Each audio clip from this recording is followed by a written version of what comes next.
여로보암 왕 18째 해에 아비야가 유다의 왕이 되고 예루살렘에서 3년 동안 다스리니라. 그의 어머니의 이름은 마가야요. 기브아 사람 우리엘의 딸이더라. 아비야가 여로보암과 더불어 싸울세. 아비야는 싸움에 용감한 군사 40만 명을 택하여 싸움을 준비하였고, 여로보암은 큰 용사 80만 명을 택하여 그와 대진한지라. 아비야가 에브라임 산중 스마라임 산 위에 서서 이르되, 여로보암과 이스라엘 무리들아 다 들으라.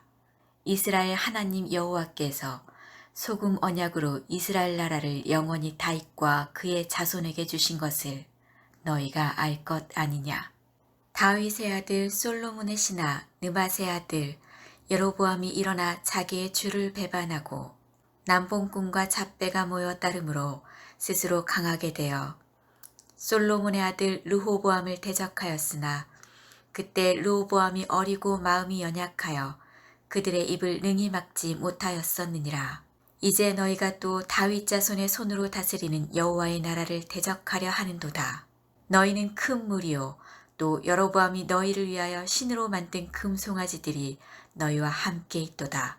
너희가 아론 자손인 여호와의 제사장들과 레위 사람들을 쫓아내고 이방 백성들의 풍속을 따라 제사장을 삼지 아니하였느냐. 누구를 막론하고 어린 수 송아지 1마리와 순양 7마리를 끌고 와서 장립을 받고자 하는 자마다 허무한 신들의 제사장이 될 수 있도다. 우리에게는 여호와께서 우리 하나님이 되시니 우리가 그를 배반하지 아니하였고, 여호와를 섬기는 제사장들이 있으니 아론의 자손이요 또 레위 사람들이 수종들어 매일 아침 저녁으로 여호와 앞에 번제를 드리며 분향하며, 또 깨끗한 상에 진설병을 놓고 또 금 등잔대가 있어 그 등에 저녁마다 불을 켜나니, 우리는 우리 하나님 여호와의 계명을 지키나 너희는 그를 배반하였느니라.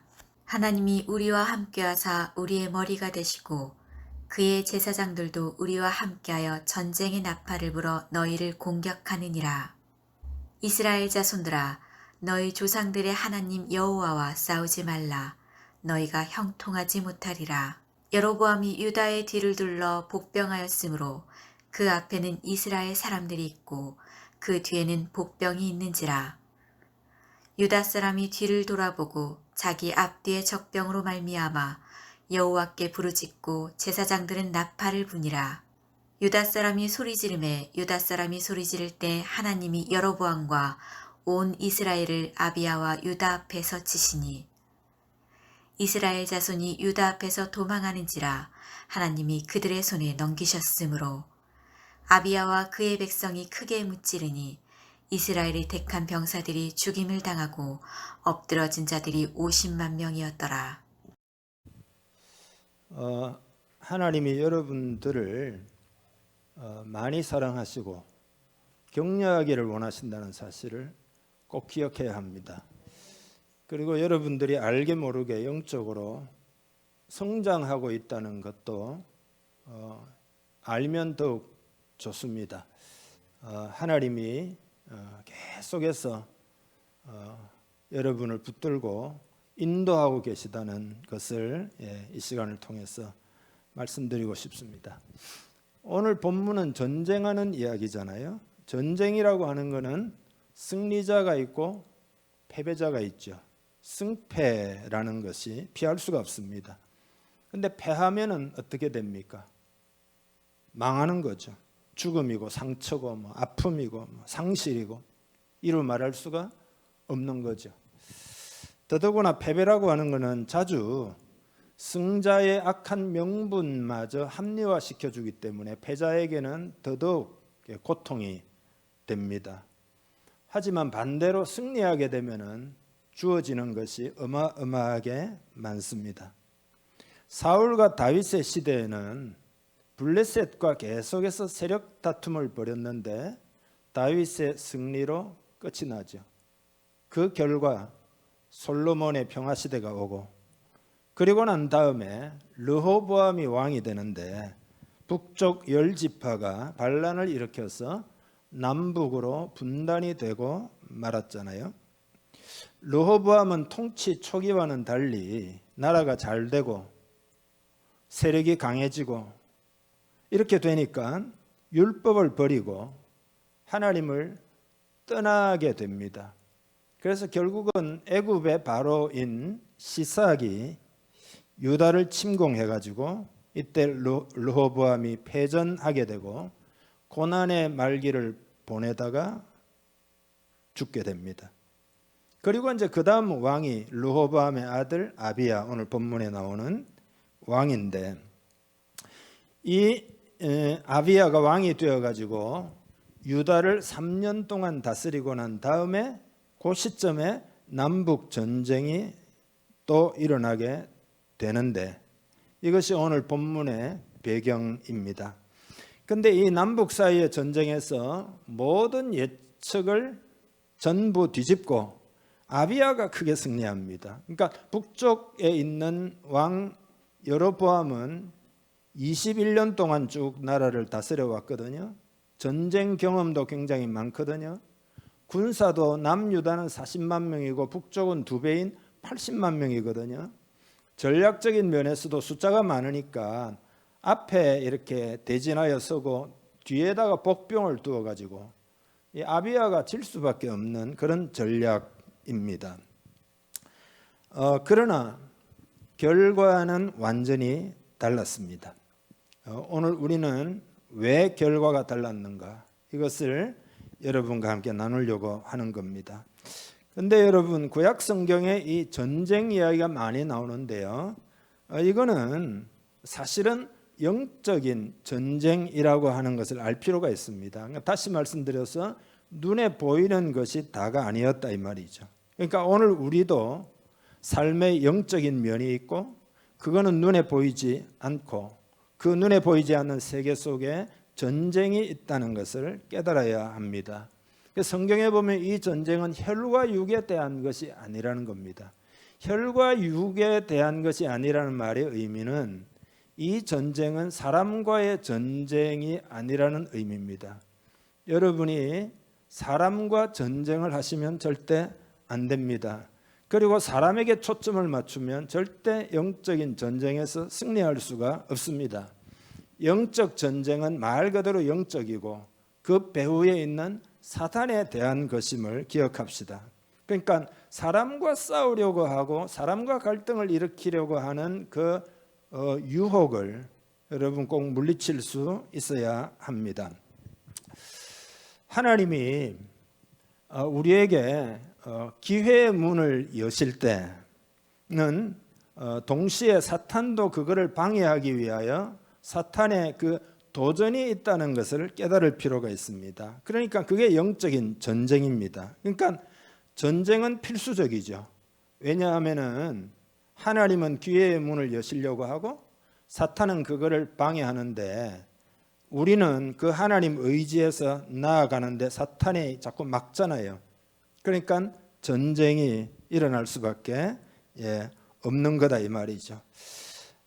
그렇지만 우리는 영적인 이 싸움, 문제라고도 할 수 있고 우리의 삶에 일어나는 여러 가지 복잡한 어떤 일들이라고 할 수 있는데, 그 전쟁을 통해서 그 전쟁에 승리하면 하나님이 주시는 그 문이 열린다는 사실을 꼭 우리는 기억해야 합니다.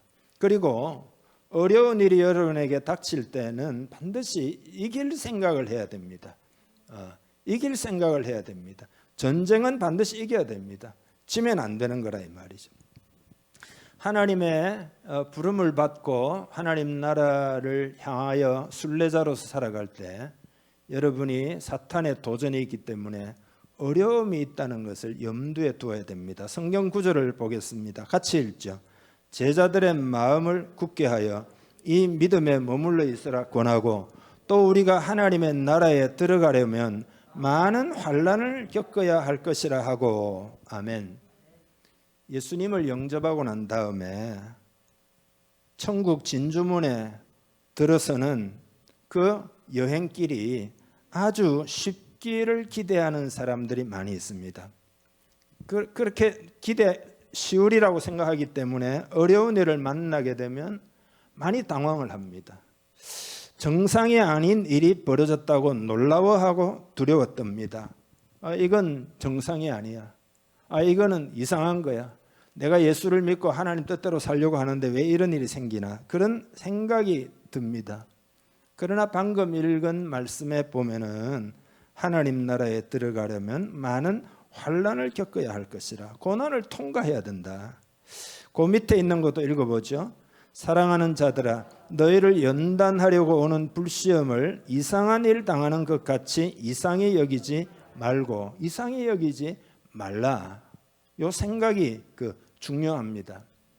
제가 어느 책을 보다가 그 책에서 본 내용을 각색해서 여러분께 소개해 드리겠는데, 여러분에게 전화벨이 울리고 기쁜 소식이 왔습니다.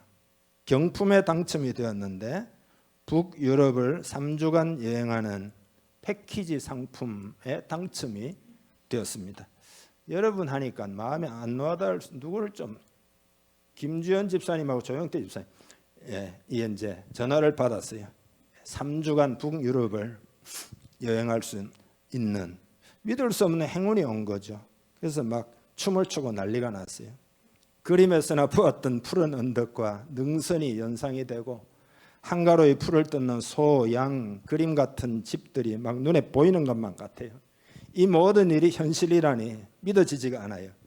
항공료뿐만 아니라 숙박료, 음식, 관광 비용까지 전부 포함되어 있는 여행 상품권이에요. 잠을 못 이루어요. 좋아 죽을 것만 같아요. 여행사에서 내일 저희 사무실로 오셔서 수령해 가세요. 그래서 다음 날 상담 직원과 마주 앉았습니다. 그 정말로 모든 게 공짜고, 그리고 그것도 인류 여행이에요. 그래서 상담 직원이 이렇게 이제 유의사항을 이제 덧붙여서 말을 해주었는데, 5월 16일에 인천공항으로 가셔서 저녁 8시 비행기를 타야 됩니다. 그 6시까지는 아무리 늦어도 꼭 도착해야 됩니다. 그러니까 우리 김 집사님, 이제 우리 조영태 집사님이 말을 해요. 아니, 공항까지 가야 됩니까? 우리 집에서 얼마나 먼데요. 게다가 퇴근 시간인데 교통이 얼마나 복잡한데요. 나는 그냥 유럽에서 편히 쉬고 노는 것만 생각했는데요. 이럽니다. 상담 직원이 하는 이야기가, 그렇지만 휴가는 공항에 가는 것부터 시작이 됩니다. 길게 줄을 서가지고 짐을 붙이고 또 여권도 보여줘야 되고, 비행기를 타면은 그 다음에 그 안에 스위스까지 밤새도록 날아가야 되고, 자리가 불편하니까 편히 잠들 수도 없고 잠을 설치기도 하고, 그냥 휴가는 그렇게 가는 겁니다. 그랬어요. 그러니까 두 분이 이야기하기를, 난 너무 귀찮은데요. 가다가 비행기가 바다에 떨어지면 어떡해요? 그러니까 상담 직원이, 안 떨어져요. 또 이야기를 해요. 저는 그런데 불안해요. 스위스 알프스의 시골 한적한 곳으로 간다고 그랬잖아요. 그러니까 물론입니다. 그러나 도착하면 먼저 공항을 나오기 위해서 줄을 길게 서서 짐도 찾아야 되고 세관도 통과해야 되고, 그리고 입국할 때는 몇몇 질문도 하고 도장도 여권에다가 받아야 되고, 그렇게 해서 수화물을 끌고 나와가지고 버스에 올라타고 시내 중심으로 와가지고 또 기차를 타고 한 3시간쯤 가면 호텔에 도착을 합니다. 그러니까 두 분이 하는 이야기가, 우리는 우리 집을 걸어 나가면 바로 스위스 알프스가 되는 줄 알았는데요. 웃기는 이야기지만 보통 많은 성도들이 이런 식입니다. 예수를 믿고 나면은 만사형통, 아무 문제가 없고 편안하고 좋고, 하나님 길을 활짝 열어주고 넓은 문, 넓은 길이 열릴 것으로 생각을 합니다. 하지만 하나님께서는 우리 인생은 꼭 싸움이 있다는 것을 알기를 원하셔요. 사탄이 방해하기 때문입니다. 그리고 싸울 수 있는 영적인 용사로 성장을 꼭 해야 됩니다. 영적 용사. 성경 구절 또 읽어보겠습니다. 자녀들아, 내가 너희에게 쓰는 것은 너희 죄가 그의 이름으로 말미암아 사함을 받았으며, 아비들아, 내가 너희에게 쓰는 것은 너희가 태초부터 계신 일을 알았으며 청년들아 내가 너희에게 쓰는 것은 너희가 악한 자를 이기었음이라. 아멘. 그러니까 뭐죠? 영적으로 자녀가 있고 청년이 있고 아비가 있다, 이런 이야기입니다. 근데 청년들아 내가 너희에게 쓰는 것은 너희가 악한 자를 이기었음이라. 그러니까 싸우는 것은 영적 청년들이 하는 몫이다, 그런 이야기입니다. 영적 어린아이는 싸울 수가 없어요. 어린아이가 싸우겠습니까? 그러니까 왜냐하면 자기 중심적이고 굳세지도 못하고 뭐 대의를 붙들 줄도 모르고, 그러니까 하나님 나라를 위해서 싸울 수가 없습니다. 그러니까 우리가 영적 어린아이를 벗어버리고 청년이 빨리 되어가지고 영적으로 말입니다. 그리고 싸워서 이길 수 있어야 됩니다. 그리고 군인은 훈련을 통해서 군인이 되는 거잖아요. 처음 가면 오합지졸이지만은 한계를 넘어서는 훈련을 통과하고 나면 그야말로 군인이 됩니다. 요새 TV 프로처럼 강철 부대가 됩니다. 그러니까 우리 신앙은 연단을 통과한 신앙이어야 합니다. 그런데 오늘날 현대 교회는 영적 삶의 투쟁적인 면을 생략하고 가르치는 경향이 약간은 있어요. 여러분이 물건을 팔 때 부정적인 것 이야기합니까? 이거는 뭐 이렇게 잘못 먹으면 큰일 나고 뭐 먹다가 몸에 걸려 죽을 수도, 이런 이야기 안 하잖아요. 뭐 만병통치약, 뭐 여기도 좋고 저기도 좋고 여기도 좋고 저기도 좋고 좋은 점만 늘어놓게 되죠. 그건 뭐 상품을 광고할 때는 뭐 그게 당연한 거지만, 그러나 우리 기독교도 거짓 광고처럼 될 가능성이 늘 있습니다. 예수를 믿으면 아무 문제 없고 뭐 편안하고. 그렇지만 여러분, 우리는 어려움을 예상하고 있어야 됩니다. 그러니까 예수를 믿으면 예수 믿기 전에는 상관하지도 않는 주변의 사람들이 믿고 나니까 말이죠, 막 신경을 곤두세우기 시작하고 말이죠, 막 핍박하기 시작하고 이런 일이 생긴다. 이게 당연한 거다. 그러니까 영적인 길을 쉽게 갈 수 있는 방법은 없습니다. 그래서 주님이 좁은 문이다, 좁은 길이다, 그렇게 말씀하셨습니다. 그리고 그 시험과 연단을 피할 수 있는 공식도 없습니다.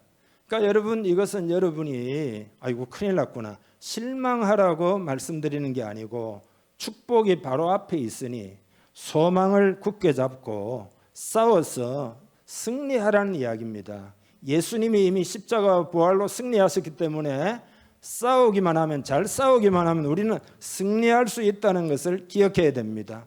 만약에 이 사실을 잘 모르고 여러분이 고난을 당하면, 왜 내가 예수 잘 믿고 뭐 이렇게 하려고 하는데 왜 자꾸 어려운 일이 생기냐, 정상이 아닌 것으로 생각해가지고 막 두려워하고 떨고 막 놀라고 이렇게 한다 이 말이죠. 예수님께서도 뭐라고 그랬죠? 나를 따르려고 하면 자기를 부인하고 자기 십자가를 지고 나를 따를 것이니라 하셨잖아요. 그러니까 오늘 제목이 기회와 도전인데, 기회라는 거하고 도전이라는 거 두 개는 항상 동행, 같이 갑니다. 그러니까 사탄의 도전으로 낙심해서는 안 됩니다. 뚫고 지나가면 기회의 문이 열리는 줄 여러분 믿으시기 바랍니다. 그래서 영적 전쟁이라는 게 굉장히 중요해요. 그래서 어떻게 하면 승리할 수 있느냐, 오늘 아비야를 통해서 배우기를 원하는데요. 첫째로는 하나님의 언약을 기억해야 됩니다. 4절을 같이 읽겠습니다. 여로보암과 이스라엘 무리들아 다 들으라. 이스라엘 하나님 여호와께서 소금 언약으로 이스라엘 나라를 영원히 다윗과 그의 자손에게 주신 것을 너희가 알 것 아니냐. 아멘. 그 언약을 소금 언약, 소금은 불변성, 영원성을 말하죠. 김치 1년 놔둬도 뭐 요새는 뭐 3년 뭐 숙성해가지고 뭐 김치찌개 소금으로 절여놨기 때문에 변치 않는다는 이야기 아니겠어요? 그러니까 지금 하나님께서 다윗과 언약을 맺었고 남유다는 다윗 혈통이잖아요. 그러나 이제 북이스라엘은 하나님을 배반하고 다윗과 맺은 그 언약을 깨트리고 북쪽에다가 나라를 세운 거다 이 말입니다. 그리고 하나님께서 이스라엘을 영원히 다윗에게 주셨다는 이야기를 한 번 더 이야기하면서 그 밑에 뭐라고 하는지 6절 7절을 또 읽어보겠습니다. 다윗의 아들 솔로몬의 신하 느밧의 아들 여로보암이 일어나 자기의 주를 배반하고 남봉꾼과 잡배가 모여 따름으로 스스로 강하게 되어 솔로몬의 아들 르호보암을 대적하였으나 그때에 르호보암이 어리고 마음이 연약하여 그들의 입을 능히 막지 못하였었느니라. 아멘. 자기 아버지 르호보암은 마음이 약해가지고 북쪽이 이제 분단되어 떨어져 나갈 때 그걸 막지를 못했다. 그러면서 이 전쟁에 하나님의 언약, 약속이 우리들에게 있다. 그런 이야기죠. 여러분, 하나님의 말씀은 약속이죠. 그리고 예언이죠. 그죠? 언약이죠. 그리고 하나님의 말씀이기 때문에 능력과 힘이 있습니다. 그렇기 때문에 영적 싸움에 어떻게 하면 여러분이 승리할 수 있을까요? 하나님의 말씀을 내 마음에다가 새기고 또 새겨야 됩니다. 이게 비밀이에요. 내 삶의 중압감이 사라질 때까지, 내 삶의 염려가 사라질 때까지, 무거움이 사라질 때까지 하나님의 말씀을 새기고 또 새겨야 됩니다. 그리고 한 주간 동안 지내는 가운데 이 주일 메시지 같은 것도 있잖아요. 필요할 때마다 꺼내가지고 이렇게 자꾸 들어야 됩니다. 반복적으로 들어야 됩니다. 존 버니언의 철로역정에 나오는 이야기입니다. 크리스찬이라고 하는 사람과 이름이 소망이라는 친구 함께 천성을 향하여 열심히 걸어가고 있었어요. 근데 길이 너무 고달픕니다. 마침 가다가 옆에 넓은 길이 있어요. 아, 이리로 가면 되겠구나. 넓은 길이니까. 한참 가는데 길이 점점점 좁아들더니 무서운 골짜기로 빠져들고 말았습니다. 그 골짜기에 다다르자마자 무서운 폭우가 쏟아져 가지고 홍수를 만났어요. 그러니까 뭐 옴삭달싹 할 수 없는 그런 처지가 되었습니다. 뭐 보니까 돌아갈 수도 없고 뭐 전진할 수도 없고 하여튼 그러는 가운데 날은 어둑어둑 저물어 갑니다. 할 수 없이 두 사람은 손을 꼭 잡고 웅크리고 앉아서 날이 새기를 기다리게 되었습니다. 그러다가 피곤을 이기지 못해서 자신들도 모르게 잠에 골아 떨어지고 말았습니다. 근데 아침에 일어나 보니까 큰 거인이 이 두 사람 옆에 서 있었어요. 그 거인의 이름이 절망이었어요. 절망. 하는 이야기가 내 이놈들, 너희들은 내 영지로 무단 침입한 녀석들이야. 오늘 내가 너희들을 감옥에 가둘 수밖에 없어 하고는 지하 감옥에 쳐넣었습니다. 일주일 동안 무섭게 매질을 하면서 그래서 크리스천과 소망은 둘이 초죽음이 되었습니다. 그 다음 날 절망이라고 하는 거인이 독약이 든 잔을 내밀면서 두 사람이 마시고 죽어라 그래요. 두 사람은 그 말을 듣지 않고 버텨봅니다. 그 다음 날 절망이 또 찾아와 가지고 날이 밝으면은 뒷마당에 너희 둘을 갖다가 끄집어내 가지고 갈기갈기 찢어 죽이겠다 협박을 해요. 그 말을 듣고 잠자리에 든 이 두 사람이 마지막 밤이겠구나 생각을 하면서 절망합니다. 그러다가 새벽녘에 크리스찬이 갑자기 무릎을 탁 치고 소리를 질러요. 지금쯤 자유로이 걸어 다닐 수도 있을 내가 이런 악취가 풍기는 지하 감옥에 갇혀 있다니 무슨 꼴이냐. 내가 얼마나 어리석었느냐. 이 성 안에 있는 자물쇠는 어떤 것이나 열 수 있는 그런 언약의 열쇠가 내 품에 있는 것을 잊어버리고 있었구나. 내가 너무 아파가지고 내가 너무 낙심이 되어가지고 내가 너무 절망에 빠져가지고 이 언약의 열쇠가 있다는 것을 망각하고 살았구나. 그래서 소망이와 함께 자기 품속을 더듬어가지고 언약의 열쇠를 끄집어내가지고 감옥문에 살그머니 넣어서 돌려보니까 잘 열려요. 그리고는 대문도 쉽게 열고 그래서 날이 새기 전에 크리스찬과 소망이는 절망의 성으로부터 도망칠 수가 있었다는 철로 역정에 나오는 이야기입니다. 여러분 언약의 열쇠가 뭐냐? 이게 하나님의 말씀인 줄 믿습니다. 하나님의 말씀은 약속이다. 이게 약속. 하나님이 못하시는 것이 딱 하나 있는데 약속을 안 지키는 것을 못하신다 이거 아니에요. 약속의 말씀을 붙들기를 주님의 이름 축복합니다. 두 번째로 전쟁에 승리하려면 함께 하시는 하나님께 집중을 해야 됩니다. 이게 중요해요. 오늘 본문에 보면은 북이스라엘은 율법을 버리고 하나님을 배반했다 이러면서 12절에 뭐라고 이야기하느냐 읽어보죠. 하나님이 우리와 함께 하사 우리의 머리가 되시고 그의 제사장들도 우리와 함께하여 전쟁의 나팔을 불어 너희를 공격하느니라. 이스라엘 자손들아 너희 조상들의 하나님 여호와와 싸우지 말라. 너희가 형통하지 못하리라. 할렐루야.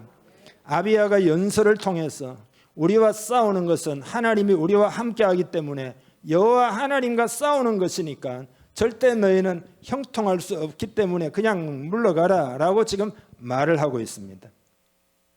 영적인 싸움이 있을 때는 우리와 함께 하시는 하나님께 집중해야 됩니다. 이게 왜 중요하냐 하면은 우리 삶에 문제가 일어나면 문제에 집중하게 됩니다. 문제를 골똘히 생각하게 됩니다. 그것만 쳐다봅니다. 그러면 전쟁에서 이길 수가 없습니다.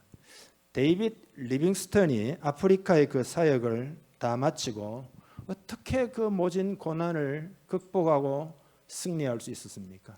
그거는 하나님이 나와 함께 하신다는 약속의 말씀을 내가 끝까지 굳게 붙들었기 때문이다. 마틴 루터도 종교개혁 일으킬 때 어떻게 당신이 승리할 수 있었느냐? 하나님이 함께 하신다는 이것을 굳게 붙들었다. 스펄전이 죽음을 앞두고 있었는데 아내에게 이렇게 이야기를 했어요. 여보, 나는 그토록 오랜 동안 그분과 함께 행복한 날을 보냈다오. 어떻게 그 사역 가운데 그가 행복할 수 있었느냐? 기쁨을 유지할 수 있었느냐? 하나님과 함께 했기 때문이다. 요한 웨슬레도 사역을 내려놓고 은퇴할 때 성도들 사역자들이 몰려와 가지고 같이 예배를 드리는데요. 한 성도가 질문하기를 목사님의 지금까지 사역 중에서 가장 빛났던 순간은 언제입니까? 그러니까 그렇게 가장 빛났던 순간 그런 거는 존재하지 않습니다. 왜냐하면은 우리가 살면서 경험하는 모든 일들 중에서 가장 최고의 순간은 하나님이 우리와 함께 하시는 순간이기 때문입니다. 하나님이 함께만 하신다면 그곳이 무슨 화려한 무도회장이든 아니면은 감옥이든 아니면 뭐 영광스러운 시상식 자리건 아니면 메마른 사막이든지 아무 상관이 없습니다. 이렇게 이야기를 했어요. 그러니까 오늘 우리 믿음의 선배들의 승리 이유가 뭐냐? 함께 하신 하나님께 집중했다. 그들은 하나님을 잘 알았다. 하나님을 인격적으로 잘 알았고 친밀했다는 겁니다. 오늘 우리도 하나님이 함께 하신다는 것을 기억하고 성령님의 임재를 구해야 합니다. 여러분이 그냥 다니지 마시고 버스를 타든지 지하철을 타든지 뭐 승용차를 타든지 직장을 가든지 가정생활을 하든지 교회를 오든지 항상 성령님이 임재하여 주옵소서. 성령님이 임재하여 주옵소서. 이렇게 자꾸 구해야 됩니다. 성령님은 인격적이기 때문에 내가 자꾸 찾고 구하고 모셔드리고 의지할 때 역사하신다는 것을 기억해야 합니다. 아비야가 승리한 것은 승리할 수 없는 조건이었지만 변수가 있었어요. 하나님이신 줄 믿습니다. 하나님을 절대 변수로 삼았기 때문에 승리할 수 있었습니다. 세 번째로 승리하려면 부르짖어 기도해야 됩니다. 13절 14절 같이 읽겠습니다. 여로보암이 유다의 뒤를 둘러 복병하였으므로 그 앞에는 이스라엘 사람들이 있고 그 뒤에는 복병이 있는지라.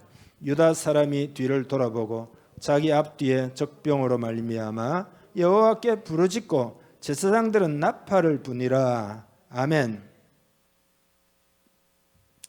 여로보암은 그 고대 전쟁에 있어서 가장 전형적인 그런 전략을 사용합니다.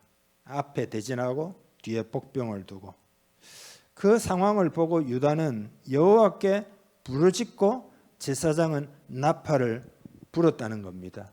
그랬더니 여러분 하나님이 기적으로 역사하셔가지고 큰 승리를 얻게 되었다는 겁니다. 여로보암은 이 전쟁에서 패하고 난 다음에 다시 힘을 회복하지 못하고 죽고 맙니다. 그러니까 이 전쟁의 승리는 어떤 전략의 승리가 아니에요. 우연의 일치도 아니에요. 여러분, 우리가 이제 그리스도인으로서 세상을 살 때 이 합리주의적인 세계관을 꼭 넘어서야 됩니다. 합리주의적인 세계관 넘어서야 됩니다. 초자연적인 하나님의 말씀과 성령의 능력, 이 두 가지가 사탄의 계획을 깨뜨리는 무기라는 사실을 기억해야 됩니다. 그러니까 여러분, 우리가 할 수 없는 것을 성령님이 해주십니다. 할 수 있게 하십니다. 네. 하나님의 은혜가 아니면 우리는 성공할 수 없는데 성령님이 하나님의 은혜를 가져와서 우리의 삶에 적용시켜 주시는 줄 믿습니다. 그러니까 모든 사역에는 성령의 권능이 필요합니다.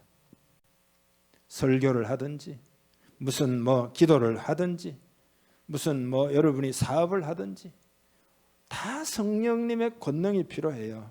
예. 심지어는 우리 찬양 음악을 하든지 성령님을 의지해야 됩니다. 찬양은 세상 노래가 아니기 때문에 기도를 많이 하고 불러야 됩니다.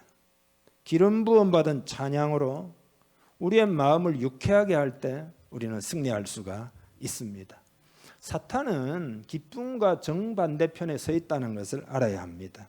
느헤미야 8장 10절을 한번 읽어보죠. 느헤미야가 또 그들에게 이르기를 이날은 우리 주의 성일이니 근심하지 말라.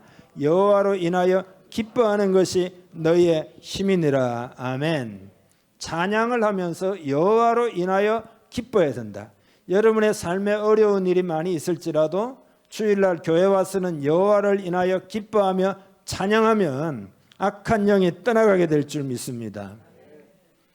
사탄은 우리가 나약해지기를 바라지만 찬양을 하게 되면, 감사를 하게 되면 힘이 주어지고 기쁨을 회복할 수 있습니다. 그렇기 때문에 찬양을 예로 든 건데요, 성령의 권능이 우리의 삶에는 필요합니다.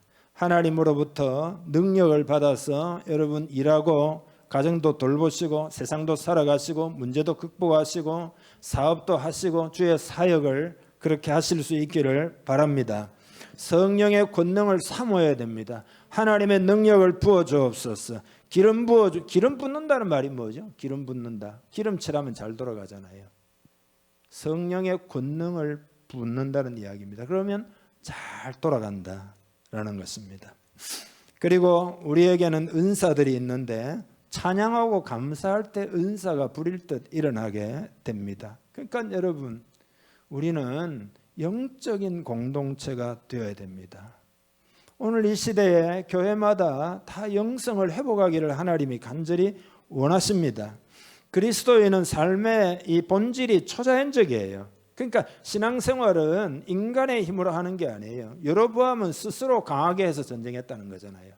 그러나 아비야는 하나님을 바라보고 하나님의 함께 하심을 믿고 전쟁을 했다는 거잖아요. 우리가 예수 믿을 때 아이고 내가 변화되어야 되는데 자기 힘으로 변화될 수 없습니다. 변화되는 것은 하늘로부터 옵니다. 성령님 의지하게 되면은요, 사랑도 따라오고 기쁨도 따라오고 또 충성도 따라오고 이렇게 다 따라오는 겁니다. 그러니까 내가 변화되려고 여러분 애를 쓰면은 율법주의적인 신앙인이 되고 나중에는 잘 안 되니까 겉으로만 이렇게 형식적인 신앙인들이 되지만 내면은 텅텅 비게 됩니다. 성령님을 의지해야 할 줄 믿습니다. 여러분, 성령으로 충만하려면 성령님을 우리의 삶의 제1순위로 삼아야 됩니다. 항상 성령님을 의지해야 됩니다. 우리의 마음에 변화가 일어나는 일도 성령님이 하신다라고 구약시대부터 약속되어 있잖아요. 에스겔서 한번 읽어봅니다. 내가 그들에게 한 마음을 주고 그 속에 새 영을 주며 그 몸에서 돌같은 마음을 제거하고 살처럼 부드러운 마음을 주어 내 율례를 따르며 내 규례를 지켜 행하게 하리니 그들은 내 백성이 되고 나는 그들의 하나님이 되리라. 아멘. 한 마음을 주고 우리 속에다가 새 영을 주어가지고 그 몸에서 돌 같은 마음을 제거하고 돌 같은 마음이 제거되기를 바라고 살처럼 부드러운 마음을 여러분이 마음이 막 딱딱해지고 긴장하고 강팍해지고 이러면은요 성령님을 구해야 됩니다. 예, 마음이 부드럽게 해준다. 내 율례를 따르며 그 뒤가 중요하죠. 내 규례를 지켜 행하게 하리니 너희가 규례를 지켜라 이게 아니고 규례를 지켜 행하게 한다. 하나님이 도와주신다. 그러니까 성령 안에서 우리는 부르짖어 특별히 기도도 성령 안에서 기도해야 됩니다. 기도할 때 성령님 도와주세요. 이렇게 해야 기도를 제대로 할 수도 있고 뜨겁게 할 수도 있고 간절히 할 수도 있고 그리고 오래도록 할 수도 있습니다. 오늘 아비야가 이제 전쟁할 때 부르짖었다는 거잖아요. 부르짖는다는 말의 의미는 경주장에서 선수들이 이렇게 달리다가 꼬린 지점이 딱 보이면은 마지막 스퍼트를 하잖아요. 그래가지고 자기에게 있는 모든 힘을 다 소진하고 완전히 기진맥진해질 때까지 뛰죠. 남은 힘이라고는 조금도 없이. 예, 이게 부르짖는다는 의미입니다. 남은 힘이 하나도 없이 전력을 기울여 하는 기도가 부르짖는 기도입니다. 그러니까 하나님은 너는 내게 부르짖으라 그랬잖아요. 왜 그렇게까지 말씀하실까? 왜 부르짖으라 말씀하셨을까? 그거는 우리의 간구를 듣기를 원하시기 때문이고 또 우리가 그렇게 창자가 끊어지듯이 간절한 마음으로 부르짖어 기도할 때 영적인 싸움이 있기 때문에 야곱이 야복강가에서 막 씨름을 하잖아요. 그런 것처럼 기도할 때 흑암의 세력을 물리치고 우리의 기도가 하나님의 보좌의 상달이 되는 겁니다. 그러니까 여러분 이 부르짖으라는 말씀이 하나님이 뭐 건성건성 하시는 말씀이 아니에요. 진정으로 하신 말씀이에요. 유의할 필요가 있어요. 오늘 우리 시대가 이 부르짖는 것을 잘 못하는 소위 말해서 영성이 좀 이렇게 뭐라고 그럴까 이렇게 좀 다운돼 있기 때문에 이 부르짖는 일을 이거 회복해야 됩니다. 왜냐하면 예수님이 한 번은 과부의 이야기를 하시면서 불의한 재판관에게 나가가지고 간절히 부르짖어 요청하니까 할 수 없어 불의한 재판관이 들어줬다는 거잖아요. 그리고 주님이 뭐라고 하셨어요? 인자가 올 때에 믿는 자를 보겠느냐. 그 말의 의미는 뭐죠? 말세가 되면 그렇게 하나님께 모든 열쇠가 있습니다라고 부르짖는 믿음의 사람을 정말로 내가 얼마나 보겠느냐. 그런 이야기가 아니겠습니까? 여러분 부르짖어 기도해야 됩니다. 그래야 이런 것들을 체험해야 우리는 어떤 싸움에서 승리, 돌파하는 것을 경험하게 되고 하나님이 열어주시는 그 은혜들을 경험하면서 하나님을 우리가 더 잘 알게 되고 그 다음에 하나님과 더 친밀하게 되고 그 다음에 다가오는 어려움도 이제는 더 승리하게 되고 하나님 나라가 자꾸 진척되는 것을 우리는 보기 시작하고 이런 영적 청년으로 오늘 우리를 부르셨고 영적 어린아이 상태에 머물러 있지 말고 싸울 줄 아는 청년이 되어야 되고 영적 아비가 되기까지 그렇게 우리가 가야 된다라고 하는 것을 하나님 말씀하고 있는 겁니다. 도전이 있지만 그 뒤에 기회가 있다는 것을 기억하여 승리하는 우리 공동체 되기를 주님의 이름 축복합니다. 기도하겠습니다. 기도할 때 여러분 오늘 말씀 그대로 내 삶에 적용하기를 원합니다. 하나님이 내 삶에 기회의 문을 열어주시지만 사탄이 방해하나 이 싸움에 승리하는 그런 믿음을 가지기를 원합니다. 연단된 믿음이 되게 해주옵소서. 지금까지 연단을 받았는데 내가 깨어 근신하여 참 믿음으로 승리하게 될 줄 믿습니다. 하나님 믿음의 은사를 부으시고 성령을 충만히 부어주시고 내 삶에 다가오는 모든 도전들에 대하여 이기고 승리하고 우리 공동체도 승리하여 복음 전하게 하여 주옵소서. 우리 간절히 기도합니다. 하나님 아버지, 영적인 도전이 있지만 그 도전을 믿음으로 승리하면 하나님이 예비하신 기회의 문이 열리는 줄 믿습니다. 싸움을 싸울 때 언약의 말씀 기억하기를 원합니다. 마음판에 새기고 또 새겨서 승리하기를 원합니다. 그리고 함께 하시는 하나님께 집중하는 훈련이 되기를 원합니다. 문제만 쳐다보지 말고 그 위에 좌정하여 계시는 하나님을 바라보는 믿음이 되게 하여 주옵소서. 연단을 많이 받았는데 연단의 믿음이 있기를 원합니다. 성령님이 이 시간 각자에게 믿음의 은사를 부어 주옵소서. 믿음으로 바라보고 믿음으로 생각하고 믿음으로 말하고 믿음으로 전진하게 하여 주옵소서. 그리고 부르짖어 기도함으로써 하나님의 초자연적인 은혜를 받기를 원합니다. 주여 기름 부어 주옵소서. 오늘부터 부르짖어 기도하기를 원합니다. 믿음으로 기도하기를 원합니다. 하나님이 모든 상황을 돌파할 수 있는 은혜를 부어 주옵소서. 승리하여 전리품을 얻고 승리하여 하나님이 예비하신 것들을 누리는 우리 삶이 되고 하나님께 영광을 돌리고 부흥을 경험하고 많은 영혼을 건지고 하나님의 나라를 세우는 우리 공동체가 되게 하여 주시옵소서. 한 사람 한 사람 주의 놀라운 권능으로 붙들어 주옵소서. 축복하며 예수님의 이름으로 기도하옵나이다. 아멘.